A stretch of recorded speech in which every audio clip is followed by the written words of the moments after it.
how we do it. Kwabena back-to-back medley for you on a Friday morning like this one to end the week, the working week, and I hope you enjoyed that classic jam there. But guess what? We make the surprises even better when we bring the man himself into the house as he joins us for a Friday conversation in Studio 899. Make some noise for Kwabena Kwabena. Yeah! What's up? Yo. If you haven't been to the 3 Music Studios, check it out, because when he came, he said, Charlie, a high effect. Yeah. What's that say? That's beautiful. Wow. Yeah, like they say, home is where the heart is. Yeah, you know. Yeah, I think so. I mean, all media houses should emulate. We like that. We like that. We like that. This is the level right now. This is the level right now. Yeah, this is the level. You know, looking at you, you've got some Joe Thomas resemblance right now. Oh, I do. Yeah.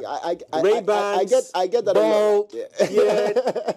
Mustache, like, yeah. This is Highlife, you know. Come on. This is Highlife. This is Look, Highlife. you just touched on something that would drive our conversations later on. This is Highlife. Yeah. You know, we would get into it because it's an area, I don't want to say a sensitive area, but it's a very interesting conversation that it looks like we have to be intentional about creating it. So we have to be intentional about it today to talk about Highlife music. It looks like was it yesterday we're talking about identity? Yeah. With regards to the conversation of so they were in South Africa recently, and we're talking about that the business stakeholders having a conference, not necessarily the talent, but the business stakeholders having a conference. That's right. Yeah. Well, for those who are in the music business and showbiz, and in show business, yes. And in reference to Ghana, it looks like it's been difficult for us to create an identity in these recent times. But just very few foot soldiers like yourself are trying hard to create this identity with regards to music like Highlife, what we own. So thank you very much, and also for honoring our invitation. Always a pleasure, man. Yeah. Anytime we meet, I always want to date back to like many years ago. Like many years ago. I mean, kudos to you, man. 99, 2000. You see, if you, I know, guys, don't look at me like that. Don't look at me. I won't mention. If you are watching me, I came to meet him. So you should know how long he has been in the game. I've been around. Forever fresh. We've been around. Tell people, maybe you guys back in the time, some of the songs you backed, you composed. Let's talk about that. No, people need to know. People need to know. Some Gen Zs can't relate to this. Back in the days, I can say that kudos to all these artists from back in the days, because, man, if you look at the level of technology and you look at music today, then, gosh, we worked hard. Too hard. We worked very hard because we got no Instagram. Yeah. We had no camera phones. Yeah. We had nothing. Before you can put a visual out, you need to bring in somebody. Charlie. You know what I mean? So, guys, man, well done. It's true. I mean, the technology not being that, at the forefront in those times. We worked so hard. We worked so hard. I can remember, like, from the days of Hammer.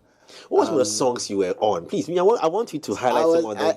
I did, vocals on almost every song on Sounds of Our Time. The compilation, Hammer's compilation. Wow. Yeah, I composed most choruses on that album. I'd say even the first compilation, and then the next one. The next one, yeah. And I did some choruses on Tiny's first album.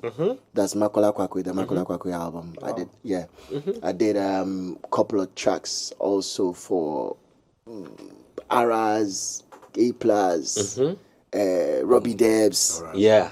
Oh, wow. It's... yeah. Ache. So, when you make mention of your features on these things, how were you engaged? Friends, business. It was purely like we were looking for our feet. So it was based on you want to be called. It is what it is. Like, you are chasing your dreams, and few people know what you can do. So I think mine started with a friend who went for an audition at Hasha Studios, and they had my vocals on his rap. And Johnny Shan was interested to meet the vocalist. So that's how I started. So I got into Hasha somewhere around 2000. Yeah, I met the first resident engineer, Hubert Kofianti. Yeah. U-Beats. Yeah, U-Beats. I met Kenel Fat. May he so rest in peace. Yeah. Kenel Fat, that guy was another maestro on the sax. Yeah. So those were the guys, I say, that started to shape me. You Beats and Kennel Fight. So now that will you also will you pull off a Papi 5-5 on the on the songs now that I have your vocals on some of the DSPs? Yeah. Will you pull off a Papi 5-5 No. Like, you know, it's quite unfortunate that people work together and, you know, things turn out like business that. isn't carried out. Yeah. But then for me, regardless of business or whatever has been put down before the project, if the two of you are diligent enough, you realize that you all benefit one way or the other. You know what I mean? Because ever since me and Asem, or let me say Asem put Bye out there, he featured me, right? Guess what? We've never met or performed a song together anywhere for years. Since we performed, let's say, for the Glow CAF Awards somewhere way back, like in 2011, 2012, thereabout. We've never met to perform the song again. But guess what? I perform the song every time on stage. It's part of your catalog exactly. as well. But then it's like I don't make direct. He makes the bigger percentage, the streaming and all of that. But guess what? I still perform them, and I guess I mean, so people should learn how to collaborate and then learn how to gain something out of the collaboration without all these heckling and, you know. No, Kwabena, when you say that, right, it just takes something off in my head, because we've heard too many times how artists initially agree to work on the song, and then months or years down the line, it becomes, I gave him a verse, or I did this without even thinking twice about it. How have you managed to do it, right? I get when you say that, when you two are diligent enough, but how in actuality, so that the young ones are also able to learn from it? He's got a tough manager. Shouts to activists in the building. You see, truth is, it's a mentality thing. Now, you want to do something with somebody. It's a project. If you understand what you're doing, you realize that you already have 25% in there. You don't have to fight over this. So it's your mentality. I don't do things for people waiting for something in return. No, I go into it with the business mentality, with everything in me, with every talent in me, knowing that I can perform that song somewhere. And that's my leverage. That's my business. I don't really care about what happens or what you do with a song. And I don't see it like I'm doing you a favor. Nope. I am doing myself a favor. I'm putting myself out there. I've got 25% to take care of. And that's my mentality. So what was it like with the collaboration with you and Becca? Because that song too was huge. Like super You lied huge. to me. I say it's one of the songs that actually also, I say, got me out there. Though Becca was a new act. You know what I mean? You see, there's this perception. I made him. I gave him a verse. You know what? If you are a true talent, you will never see another talent that way. Because talent is talent. And we can all pop up one time. Nope. Somebody will pop up in the morning, somebody pops up in the afternoon, others at dawn, others in the evening. So you got to understand it that way. You don't have to see yourself like, hey, I made this person, I gave that person a verse. And no. Is it you understanding that the structures were not properly in place in our industry, hence a certain level of understanding, or you gave it a thought that, you know, let's collaborate on, not on that business level, but let's create good music and allow the music to live, and let both of us find our benefits of it. Was that the understanding, you know? Because we didn't really have all these platforms that were, you know. You see, Jay, if you've come from our generation when things were changing, that is, you know, we had young folks coming into the music business and looking at music like a whole profession. You know, back in the days, like with our legends, like we used to see Highlife music to be like, you know, a certain grown-ups, you know what I mean, or music to be, until Reggie Rockstone came in with Hiplife and it became... Mixed it up a bit. Kind of youth-oriented. Now, at that point, we all must agree that we didn't have the know-how or the knowledge or anything to actually get us the market out there.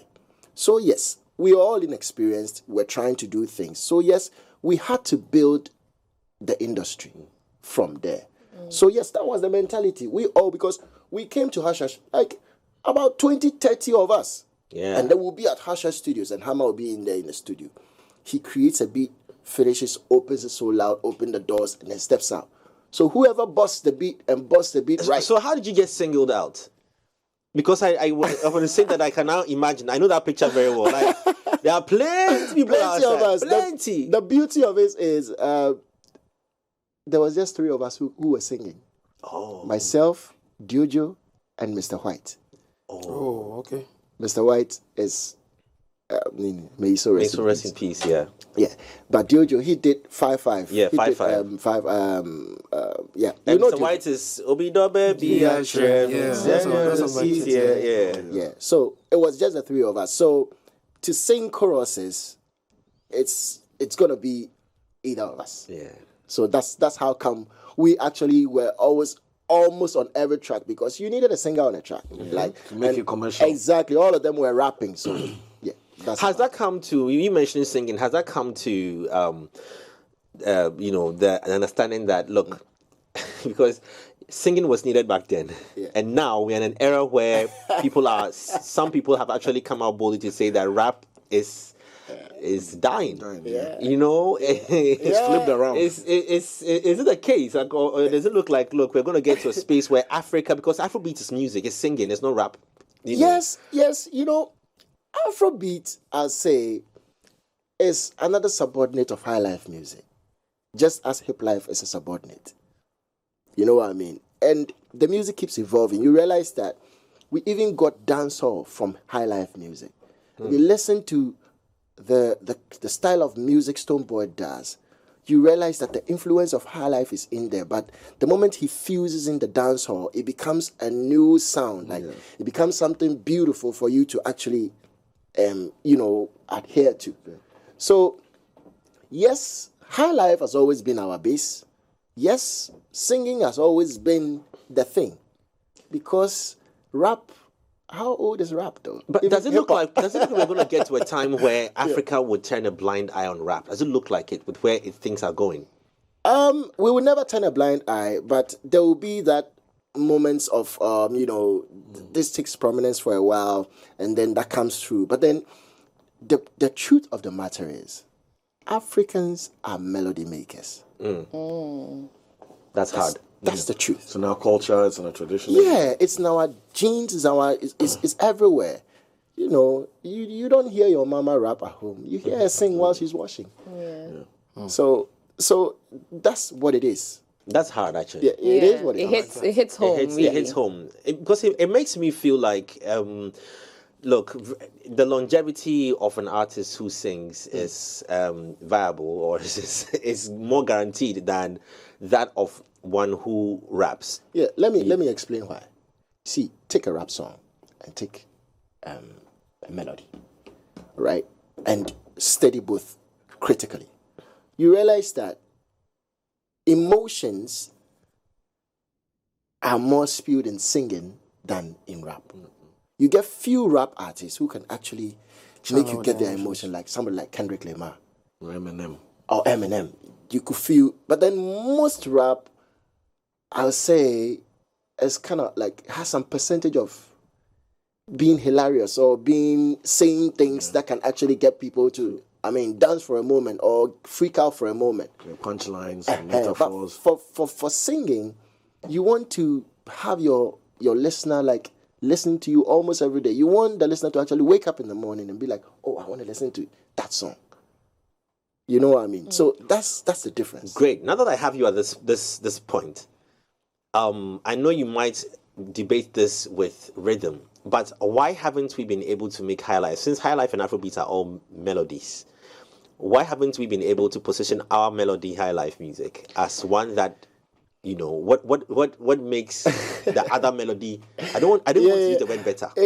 Or classic or exciting. Simple. It's very, very simple. Afrobeat is where it's at because some years ago, some group of people made a conscious effort to start to develop something to present to the world. So it got soldiers to champion it. Now, we have not made that conscious effort in Ghana. Reason why I'm saying that, we have bands, our Highlife bands, playing in almost every festival out there in the world. How many Nigerian bands are playing? That's scary. There's Fra Band out there. There's Onyabeya Band out there. There's Santrophy out there. There's Uncle Ebotela's band out there. How many Nigerian bands are out there? It like that, you know? So, our direction and how the world is going to hear us, we the media, we the entertainment gatekeepers, we have not opened the portal to that space. So We have closed that gate, and we are looking at a gate which doesn't belong to us. That is the problem. So if you ask me, Why are we looking at this gate that doesn't belong to us? I have no idea. Because I watched my mentor, Pat Thomas, and the Oyabeya band go on YouTube right now and check their videos and check out people singing white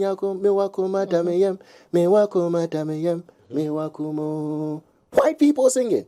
Edu Papa one friend. You get what I'm trying to say? So it's up to us as a people, okay, to rally behind our music with no disturbances. Hold it right there. So, music you can't force someone to like a song. It's emotional, it must connect with you. That's right. If people are connecting now with Afrobeats, whether it's been amplified, it's been intentional, they've been intentional about it, are we saying, or is it a possibility that our Highlife hasn't evolved in terms of melody, rhythm, because then it's still perceived as old folks There music? you go. It's true. Now, Afrobeat, derived from Fela's Afrobeat.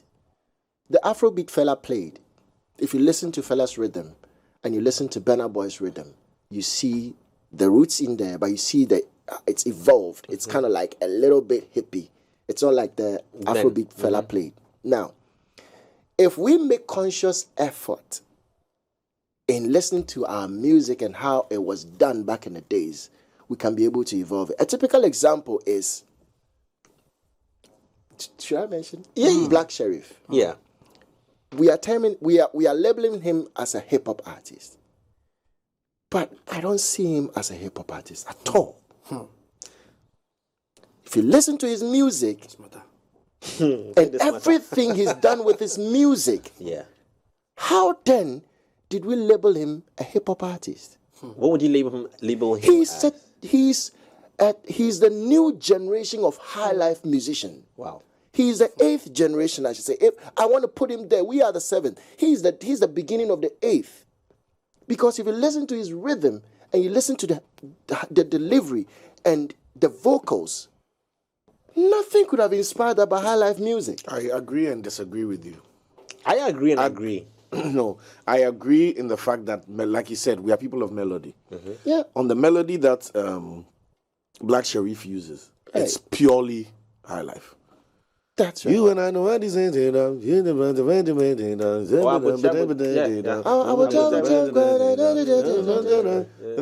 The melody is based on hip hop. And my favorite song on his album, that song, Konongo Zone. Oh my goodness. You listen to that song. The melodic base of his typical Highlife music. But he's executing it in a melodic rap way. His execution is what you see the awards and the categorizations. So that's why he said he's an 8th generation Highlife. Yeah, that's what I'm saying. That's why I said I agree and disagree. Okay. Because I also want to put the defense for those of us who are calling him a hip life. It is you guys who have actually caused this. It's him, Cyril. He's You here. caused this. Him, this guy. Why? Because sɛ wobɛfiri fie na wotu ne din sɛ akwasi a obi abɛfrɛ no akwasi. Wobɛfiri fie na ɔyɛ bɛrima na ɔfrɛ no adwoa. Regardless, he's a man, everybody will be calling him adwoa. So we did that. Reason is that if you listen to the tracks the guy released even before his album, it was nothing hip hop. Hello, said this. Does he do stuff like Sarkodie does? No.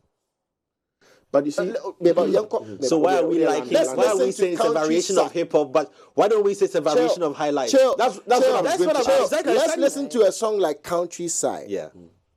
Was this two hip hop artists No. performing? You see, Yeah. Senior, So what's the conversation? Senior, What's the conversation? The reason why we label Adwa Right. is because in the scope of the music industry, both locally and internationally, Right. there's a category where Adwa is recognized. Right. And Adwa can be monetized, Adwa can be promoted, Adwa can be awarded. But Kwesi doesn't fit into any category. So as much as I am a music critic and I know that, okay, when I hear this, it's a high life bass. You see the timing he played. Beautiful. That's all high life. Now, Black Sherif executes it using rap techniques. And for us to be able to make sure that he can fit into the larger scope of things. No, say it again. Say it again. We missed a bit of the conversation there. Yeah. Yeah. I'm saying that yes. The melodic rap is different, right, from lyrical rap, right? Melodic rap is... Okay, yeah, finish it. All right. Eminem. Yes. Eminem does melodic rap. I'm alive again. More alive than I have been in my whole entire life I can. Yeah. So he's rapping English, but he's making sure that the lyrics You are make shooting yourself in the foot. Continue. No. Black Sherif does the same thing. No. You finish. You Black actually Sherif fine. does melodic rap. Yeah. Right? Melodic high life rap. It's because listen. Mami answer no. Answer him. Or do you want to finish? Do you want to finish? Sorry, I can't. I don't talk to you again. I'll talk to you. Senya chereku kunyunisie senya bonye fonyo kente do you know when he recorded that song? So what would you call that song? I would call that I'll call it hiplife or something based on R&B. You see, the legend Kojo Entry also did a fusion of high life music and pop R&B. and R&B and a lot. You see, the music was evolving. We didn't pay attention. Why? Because of what you said. There's no box for us. You see, we wanted to belong. Thank you. We wanted to belong. Blindly. We weren't confident enough to be like, okay, we don't have a portal, whatever, but let's still keep doing our thing. Let's keep doing our thing till they hear us. Maybe, did Afrobeat have a slot in the Grammys 5 years ago? No, took a fight. It didn't take a fight. Nope. They kept doing their thing. But it's very likely that right now, very soon, Afrobeats will get a very big slot. Thank you. I'm answering my producer in my ear who says it doesn't have a slot. Do you know why? Have a slot soon. Do you know why? Because there are so many soldiers championing it. There's belief. There's no choice than to give them this. You know, to the extent that Ghanaian artists cry, used to say you're afraid and Afrobeat artists, which is fine. That's fine because there are high life musicians in Nigeria as well, which is fine.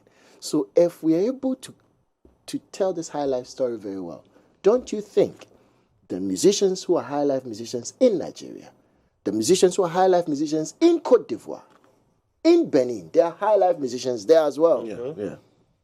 We'll be able to champion. You all be able to come to that point. You've hit the nail on the head.